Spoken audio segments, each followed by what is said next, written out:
Hello friends, welcome to our channel. இன்றைக்கி நம்ம என்ன தகவல் பார்க்க போகிறோன்னா, அன்னப்பறவை நீரையும் பாலையும் தனித்தனியாக பிரித்து எடுக்குமா எடுக்காதா, இதை பற்றி தாங்க இன்றைக்கி நம்ம பார்க்க போகிறோம்.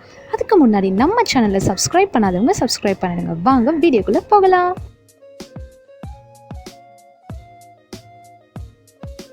நம்மளோட சின்ன வயசில் நம்ம நிறைய பழமொழிகள் நம்ம தாத்தா சொல்லியோ பாட்டி சொல்லியோ இல்லை நம்ம ஸ்கூல் டேஸில் நம்ம டீச்சர் சொல்லியோ கேள்விப்பட்டிருப்போம்.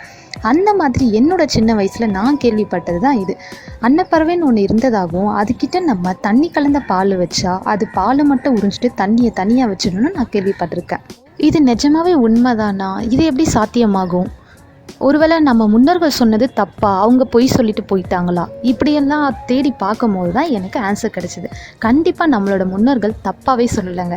அவங்க என்ன சொன்னாங்கன்னா, அன்னம் நீரையும் பாலையும் தனித்தனியாக பிரித்தெடுக்கும் தான் சொன்னாங்க. தவிர அன்னப்பறவை நீரையும் பாலையும் தனித்தனியாக பிரித்தெடுக்கும்னு சொல்லலை. அவங்க அன்னம்னு சொல்லிட்டு போனது நம்ம டெய்லியும் சாப்பிட்ற சாப்பாடு தாங்க. இப்போ வடித்த சாதத்தில் நீங்கள் தண்ணி கலந்த பாலை ஊற்றுனீங்கன்னா அந்த சாதம் பாலை மட்டும் உறிஞ்சிட்டு தண்ணியை மேலேயே வச்சுருக்கோம். இதை தான் அவங்க அன்னம் நீரையும் பாலையும் தனித்தனியாக பிரித்தெடுக்கும் தன்மையுடையதுன்னு சொல்லியிருக்காங்க. அன்னப்பறவைன்றது பறவை இனத்தில் அதுவும் ஒரு பறவை தாங்க. ஓகே ஃப்ரெண்ட்ஸ், இந்த தகவல் உங்களுக்கு ரொம்பவே இன்ட்ரெஸ்டிங்காக இருந்திருக்கும்னு நினைக்கிறேன். இந்த மாதிரி உங்களுக்கு வேறு ஏதாவது டவுட்ஸ் இருந்தால் நீங்கள் கமெண்ட் பண்ணுங்கள், நாங்கள் எக்ஸ்பிளைன் பண்ணுறோம். இந்த வீடியோ உங்களுக்கு பிடிச்சிருந்தால் லைக் அண்ட் ஷேர் பண்ணுங்கள். மறக்காமல் நம்ம சேனலை சப்ஸ்கிரைப் பண்ணிடுங்க. தேங்க்ஸ் ஃபார் வாட்சிங்.